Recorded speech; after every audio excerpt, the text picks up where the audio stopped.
শেখ হাসিনা সরকারের পক্ষে কাজ করার গুঞ্জন এখনো রয়েছে তাকে নিয়ে। নিজেকে অনেকটা আড়াল করেছেন আলোচিত ইউটিউবার ও কন্টেন্ট ক্রিয়েটর তৌহিদ আফ্রিদি। বিবাহ বিভ্রাটে আফ্রিদি আবার আলোচনায় আসেন। বিয়ের ইস্যুতে সবকিছু পরিষ্কার করলেও কখনো সোশ্যাল মিডিয়ায় স্ত্রীর সাথে ছবি আপলোড করেননি আফ্রিদি। এবার ইনস্টাগ্রামের টাইম লাইনে আনলেন তাদের যুগল ছবি। ছবির ক্যাপশনে কি লিখেছেন আফ্রিদি, জানবো বিস্তারিত।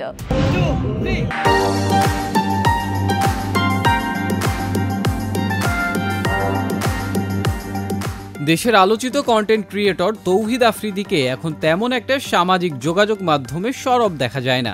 বৈষম্য বিরোধী ছাত্র আন্দোলনের সময় শেখ হাসিনা সরকারের পক্ষে কাজ করার গুঞ্জন এখনো রয়েছে তাকে নিয়ে। এর মধ্যে তিনি আবার আলোচনায় এসেছিলেন তার বিয়ের খবর চাউর হবার পর। রাইসার সঙ্গে প্রেমের সম্পর্কের কথা শোনা গেলেও অবশ্য তা বিয়ের আগ পর্যন্ত স্বীকার করেননি আফ্রিদি। পরবর্তীতে বিয়ের ছবি ছড়িয়ে পড়লে নিজের বিয়ের কথা গণমাধ্যমে স্বীকার করে আফ্রিদি বলেন, মেয়ের বাড়িতে তাকে দেখতে গিয়ে বিয়ে করে ফেলেছেন তিনি। পারিবারিক সে আয়োজনে উপস্থিত ছিলেন দুই পরিবারের সদস্য ও তার ঘনিষ্ঠ কয়েকজন মানুষ। পরে বড় পরিসরে বিবাহোত্তর সংবর্ধনার আয়োজন করা হবে।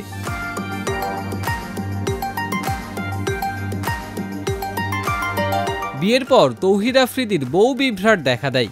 সোশ্যাল মিডিয়ায় শালিকা নেয় বউয়ের স্থান। এ নিয়ে আফ্রিদি বলেন, আমার স্ত্রীর বোন মূলত টিকটক করেন। দুই বোনের চেহারা অনেকটাই এক, সে কারণে অনেকে বিভ্রান্ত হয়ে রাইসাকে টিকটকার মনে করছেন।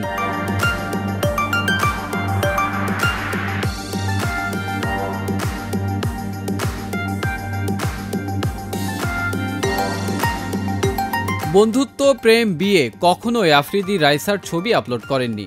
এই প্রথম নিজের ভেরিফাইড ইনস্টাগ্রামে নিজের স্ত্রী রাইসার সাথে ছবি আপলোড করে আফ্রিদি লিখেছেন, আমি তোমাকে ভালোবাসি, শোনার চেয়ে আমি তোমাকে বিশ্বাস করি কথাটার মূল্য অনেক বেশি। কারণ ভালো সবাইকে বাসা যায়, কিন্তু বিশ্বাস সবাইকে করা যায় না। যে জীবনসঙ্গী তোমার চোখের জল মুছে হাসি ফিরিয়ে আনে, সেই তোমার আসল সম্পদ। কৃতজ্ঞতা সহকারে তোমাকে আমার হৃদয় দিয়েছি। কৃতজ্ঞতা সহকারে জেনেছি যে আমার জীবন কখনো একই রকম হবে না, তবে আরও ভালো হবে। আমি তোমাকে ভালোবাসি। রাইসাও তার ফেসবুক আইডিতে একই ছবি পোস্ট করে লিখেছেন, dear husband, I am nothing without you, please say মাশাল্লাহ।